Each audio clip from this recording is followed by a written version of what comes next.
Alright everybody, what's going on? It's been a while since I've been down here in the shop doing any sort of videos or anything. I've been, as everybody else probably has been, fairly busy.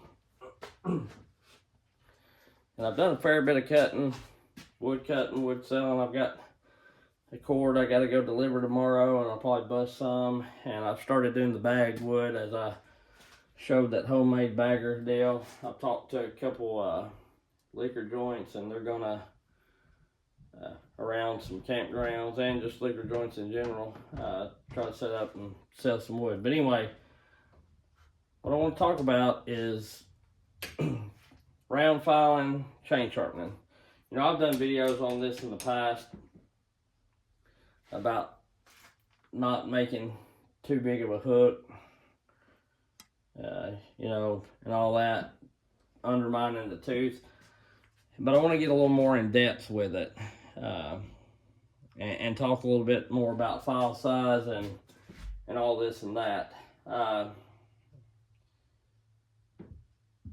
One thing, you know, I like the steel files pretty good, and I've got other files. I mean, I've got a whole tub of files over there, 7/32, and these I think are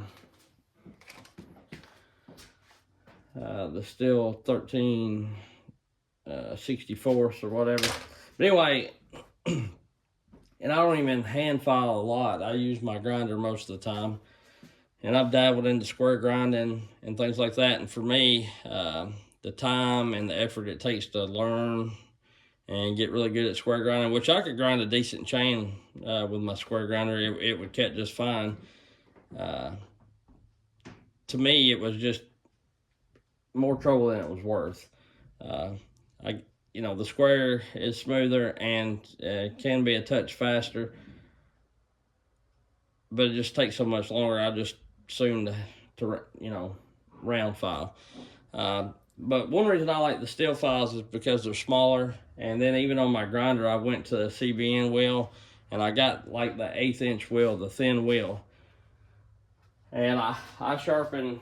That wheel is made for like 325 chain and the Pico chains and things like that, but I use it to sharpen all my well, like this chain here. This is a brand new steel chain, and I took a bit out of it to get it to get the tooth the angle that I like. I like running my my top plate angle at about 20 degrees. Actually, the way the cutter is going, like this is old rough chain, but I'm talking about like this way. I like running at about 20 degrees. I feel like it's smoother, and if you put the right angle on the tooth, and when I'm talking about the angle, I'm talking about, you know, this part up and under here. I can't tell any difference really in the speeds of having it 35 or whatever. And the reason I do 20 is when you have it on, like 25 ain't bad. I ground there for a while, but I was trying to mimic more of a square ground chain for the smoothness, and versus,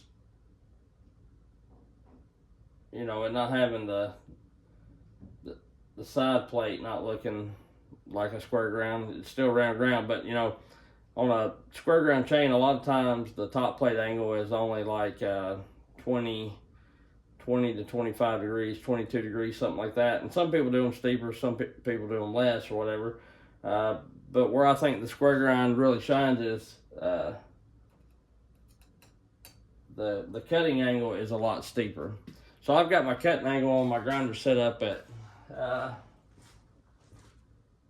50 degrees right now. And like, if you read the manual, they tell you to grind at 60 degrees or something like that.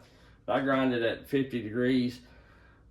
And I don't have a real bad problem with, you know, with the top plate being weak, honestly. You know, I like a less steep top plate angle and a steeper cutting angle is what I'm going to call it. And that's why I like these files. And one reason is you get back here to the back of the tooth, back in here,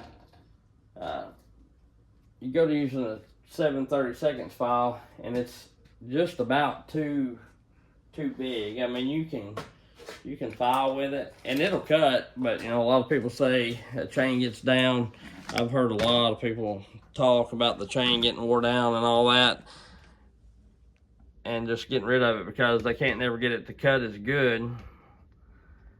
And let me find the tooth I'm on right here. Okay, so this is the 7/32, and you see how much it sticks above that tooth. You know, which I've got. This has been ground on my grinder, so there's a little gullet in there. But let's say I get rid of that gullet real quick. Let's just get it right where it needs to be. Get it all evened up real quick here.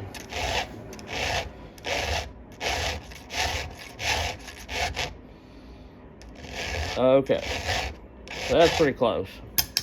Better than it was. But you get it here, and it's still up there a lot. So that's going to make, and I'm going somewhere with this, so stick with me. The bigger file you use, the shorter the tooth gets. It's going to make your cutting angle a lot less steep.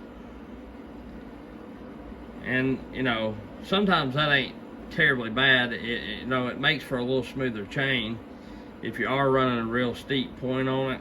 You know, like if you are running your top angle at 30, 35 degrees, whatever it is, it makes for a little smoother chain. But to me, when you run it at 30 and 35 degrees, it just puts more on this corner, the working corner, than if you got it a little flatter, you know. And I know there's going to be people that probably disagree with me, some that agree with me, or whatever the case may be, or maybe nobody will agree with me. I don't care, but you know, I can get this chain right here to beat out of the box C83. So, you know, and that's with my Rakers lower than the C83 Rakers, and that plays a big part in it too. When you have, you know, the C83 Rakers are probably not quite 25 thou. They may be like 22, 23, something like that. And so, and depending on the type of wood you're in too, you know, if you're in hardwood, the more you can keep your saw and its best cutting RPM, then the better off you are. If you have a really, really low Raker, then, you know, when you go to dog in, if you do dog in or whatever, or even back bar, you're going to get a lot of chatter. You're going to get hung up. If you're putting it on the dogs, you're just going to have a lot of problems. And to me, you know, especially in hardwood like I cut a lot of hickory, I cut a lot of red oak, white oak, beech, things like that. They're pretty tough wood. Hard maple, rock maple, sugar maple, whatever you want to call it. But anyway, it's pretty tough wood. So the higher you can set your Raker without just, you don't want it free rabbing, and you don't have to be pushing on it, but you want it smooth. Smooth is fast, you know what I'm saying? And sometimes with these Raker gauges, I've got two right here, new ones, and I run my Rakers on the hard setting for a long time, and with some of these Husky saws and some of these other steel saws, you know, my old 500s and 400s and things like that didn't really have a problem because they was built on the torque spectrum, you know. And I've got some other saws and I've got another 500 in. I'm going to compare it to the 309 machine 500. and things like that. I've got a couple 400s coming. I've sold some Husky saws and all that and traded around, but I'm gonna do a little more in-depth testing on it. But what I've done is I've glued me. I got me a cheap set of filler gauges, feeler, whatever you want to say, you know. And I cut one, and I may change this one. I'm trying it out, you know. I've got one in there at 15 thousandths to raise that Raker up a little higher, and then I've got one in there adding 10 thousandths to raise that Raker up. So on the 10 thou, I think on the softwood setting it would be like the hardwood setting if the gauge didn't have anything in there, and then the hardwood, of course, is, you know, a little more. And yeah, the saws just cookie cutting or whatever will pull a more shallow Raker. You know, I could set them at 35 or whatever, 40 thousandths, you know, so on and so forth. And I said that backwards earlier, but anyway, they could pull it, but it's just rough. It's not smooth cutting when you're actually felling and working on getting trees down, bucking firewood and all that. You know, the Raker sitting at 35 thousandths. I've even used the West Coast saw gauge right here on the table and got them down quite a bit, you know, and it pulls them fine. But just when you're going to actually cut in hardwood, it's kind of tough. Now if I'm cutting poplar or something like that, then yeah, I'll roll it on the hardwood setting, or sometimes even the softwood setting, and it's on a regular gauge, and it's no problem. But anyway, back to the files. So that's why I like a smaller wheel and a smaller file, because when the chain gets back here, and this is when the chain's cutting the best. You know, the chain on this 500 here is pretty well new. It's had one little skin took off of it. It was sharpening, and this chain right here will be faster than that chain over there, you know, if it's filed right, correctly. But I like it because, and I would probably even use a what is it, a 5/32, whatever the blue file is, I can't remember, would be all right for me on this. I don't even know if we got any in here. Yeah, would be all right for me on this tooth right here, because if you look, I'll set it in here, it's about where you want to be at, you know, to get a pretty good, and I'm a little wonky because the camera's in the way, but it's okay. But it's making a pretty good hook right there. And you could even go smaller, but it sits in there really, you know, really good, pretty good.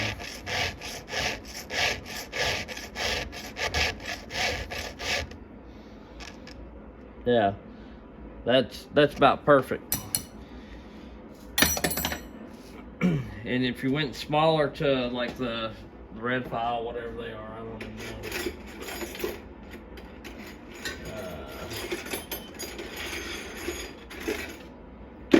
I had some laying around here, but you know, one of these little boogers, you can still get under the tooth if you know how to file. You just hold the file up a little bit. But what I'm getting at is, you know, you want to be under, and that ain't even the file that I was using or need, but you want to be under that tooth enough to be getting a good bite. And with me saying that, I was going to show you something with round filing, even with even hand filing. I'll light it right here. You can simulate a grinder in hand filing. I'll wheel this tooth up right here a little bit, and I'm more or less trying to show you what I'm talking about versus getting the tooth really good and sharp. This is the older chain, that's why I picked it. And I don't want it to be crappy, but you know, got my angle off a little bit right here. But you can mimic a grinder if you've got a small enough file. You know, I might near put a 45 or 50-degree cutting angle on this with a smaller file, and with a larger file you're going to be more or less putting you know, say a 60-degree angle on it, because the deeper the bigger the hook right here, the steeper that angle is, which in return makes your top plate weaker. And the less hook you have, it makes your top plate stouter as far as wanting to fold over or whatever. But that's why I run a not so steep top plate angle and a little deeper cutting angle, is because I feel like I say, I feel like this is smoother, and I feel like I get a better bite. And that could be why that the Raker gauge in its normal fashion is not working so well with me anymore, is because I've got a whole lot steeper top plate angle or cutting angle, and it's more aggressive, really. Because to me, and I know it matters some, but as long as your working corner is protruding past this part, you know, it's always going to be the working corner. And this right here, you know, it helps peel the chip and helps smooth the chip and all that kind of stuff. But I feel like if you just got that corner out there really, well, let's do one and I'll show you. I'll change the whole angle of this compared to what I have it. I'll put it more like the factory would, or like the factory line is, which I don't have. This is semi-skip, so it doesn't have it, but it don't have the witness marks on it. All right, where you at here, chain? I done went past you. Oh yeah, right here. All right, so that's one I made really steep, and this is one that this is one of how I grind it, which I sharpened that a little bit, but this is one. Sorry, this is one how I typically would grind it, that angle. And it's not that much of a difference, but it is. And I'll get another chain, maybe to where you can see it on my on one of my saws here. One that's a little shorter in the tooth, and you can tell from the witness mark that it's a little different.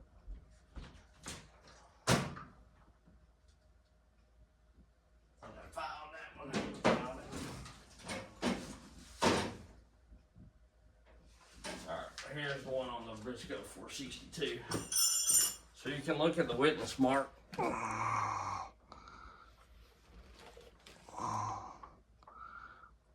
And then you can look at my angle, if you can see the witness mark. I don't know if you can or not. I may have to take you out of here for a minute. I have trouble getting shown what I want to get shown.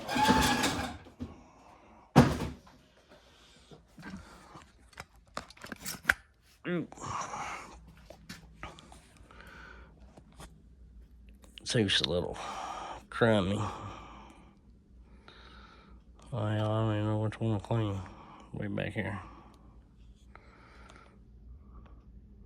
Alright, so you see how steep the witness mark is compared to the way I've got that. You You know, a lot of people follow that line there, and that's okay. And it's pretty good in softwoods, but in hardwood, I like it more like this. And for a working chain, now if you was racing it or something, it might be a little different. But I come in on this grinder. You'll have to excuse the shop. I've been making a mess. Like I say, I've got it sitting on about 50 degrees. I've done it, you know, I've done it on like 52, and then you can see how many mark there. That's where I used to grind. And then I've learned that if I set my grinder up like right here, that's 25. I used to go in between 25 and 20, like 22 and a half. Now I've come back to 20. And it's a really, really nice, smooth cutting chain. Like I did a short a while back of me cutting against that C83 when I was 400. You know, I beat it had a couple cuts and was right there with it, and some bigger cuts. Like say my Rakers was a whole lot lower than the C83, and I still was knocking on its door. If I wouldn't have touched my Rakers, I probably could have beat it, because like say my saw wouldn't have been coming down, you know, being pulled down as much. You know, you pull a saw down, you know, you don't want it just free revving, but if you pull it down too much, it's cutting slow. That's why a lot of people claim when you dog in and wrench up on it that, you know, you're not going any faster than if you just apply steady pressure and let the saw cut, or have your chain set up, depending on what you're doing. You know, if you're just cutting cookies, set them things about 35,000. You don't have to push that much, and it'll be cutting fast and good. But you set them 35,000 when you're trying to fall something, and it's going to jackhammer you to death. Trust me, I've done it on some hickory with my 500i. You can actually go back at the start of my channel when I first got my 500i's, and you know, I didn't know what was going on. My Rakers, and I just had my Rakers too low. It was jackhammering. So anyway, it's just a thought. You know, you don't have to have a grinder to get different angles on your tooth.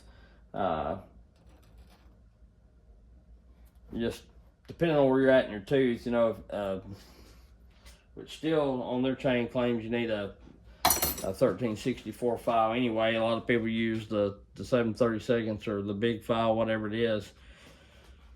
I say so much, I may be saying them wrong or whatever, but I think most people get what I'm talking about. This file for the Oregon or whatever. They say it's too big or whatever, but you know, if you can get to playing with it, and you don't want a big, great big hook, like, you know, I could use this little file I had. Ow! And come in here and pull that thing up.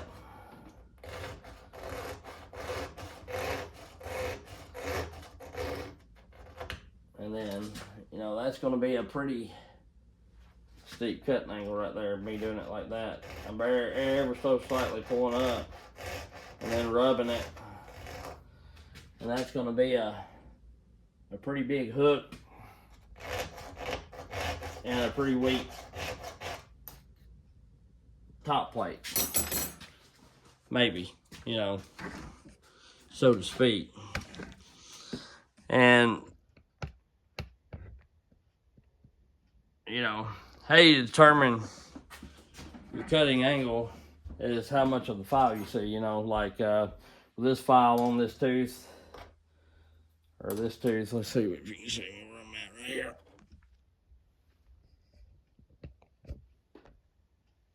Sorry, I'm trying, you know, I'm just me, but you know, I've got this thing boogered down, and when it's a new chain, you can really get this going out, you know, come in here and get all that flattened out if you wanted to, and really hold her down deep, you know, get under that tooth, because now I'm under it, I'm not even touching it, and I can get it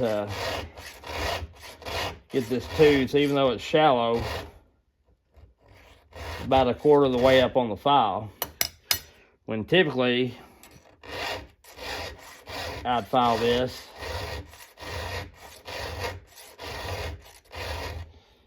and I would only just you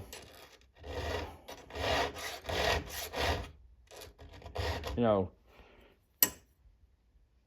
maybe get 1/8 of the way. Or sometimes if I want it a little more aggressive, I'll have I'll have the file about halfway, or like this one that's really deep. It may be a little closer to half. And like I say, this file is about the right size for normal working conditions on this tooth. But if I get that small one back, this chain's gonna be jacked.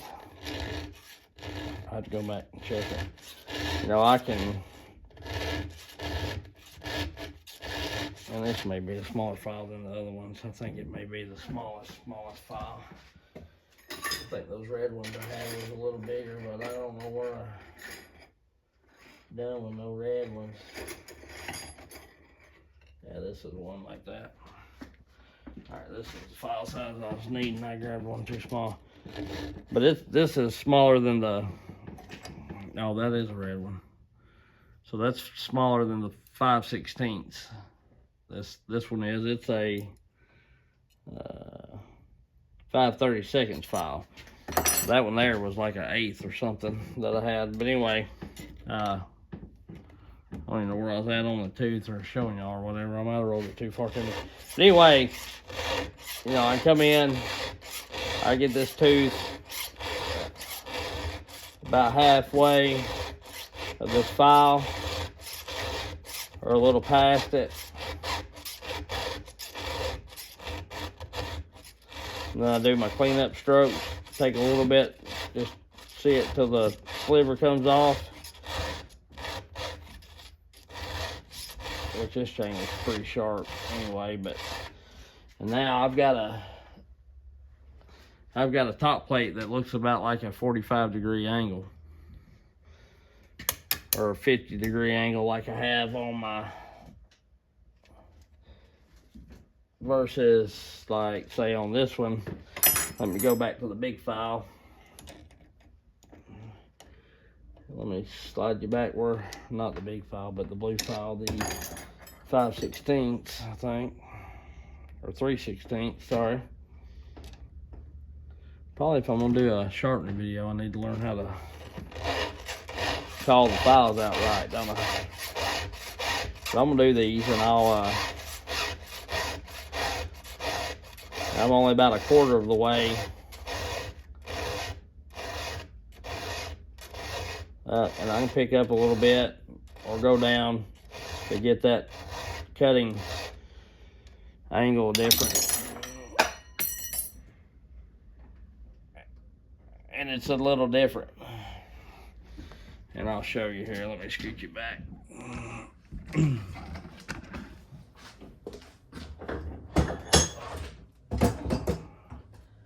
Take this out of the wash, yeah.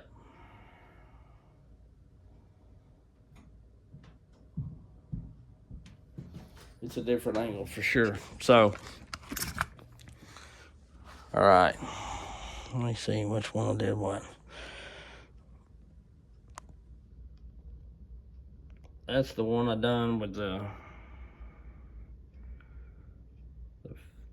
5/32 file.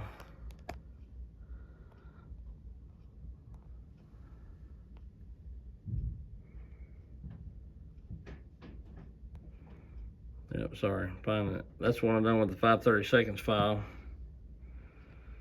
And this is the one I done with the 3/16. You see that cutting angle is different, which I could have cleaned that burr up a little bit. I'm just trying to show you. And then here's one that's less deep than that. That would have been used with the big file or something, you know, per se. Or like here's one that I used the big file on, bigger file on. it's a lot less steep. So, you know, there's no set way or set file you got to use or whatever. You know, and you just got to play with it and see what works for you. You know, most time I found that regular files work. And I want to get this straight right here.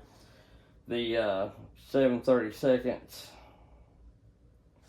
and the 13/64 work pretty good when the chain is, you know,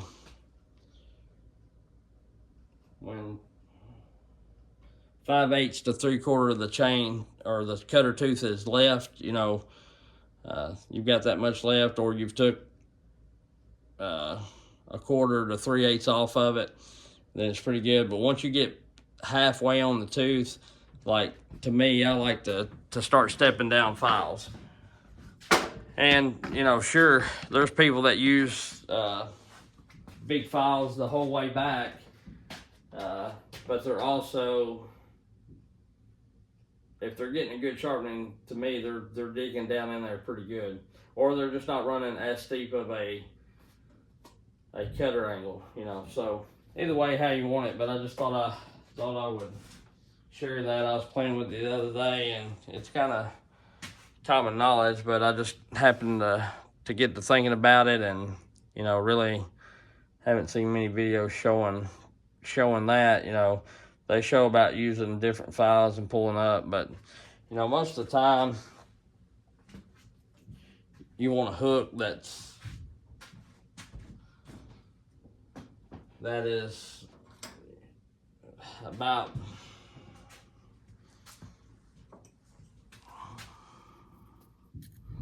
to me about this much of the file. You don't want a big C. You want about that much of the, well, about that much of the file, maybe a third or a little less of a third of the file in the tooth there. And that'll keep you a pretty stout tooth, like say. And honestly, like, other than smoothness, I've not found much difference of changing that top plate angle to 20 degrees. I thought it would make it slower, and really, to me, it ain't made it any slower. Still, the saw still pulled down fine, and it still throws heck yeah chips. So it just ain't. It's a little. It's not square ground by no means, but it acts like it a little more. It's a little smoother. It's still not as good as square ground as like cleaning out face cuts and being gravy that way, but it's not like a road wagon, you know. So anyway, I'll catch y'all later. I just thought I'd share my input on that. If you like it, great. If you don't, that's fine too. I don't care. So anyway, I'll catch y'all later. Appreciate you. See you.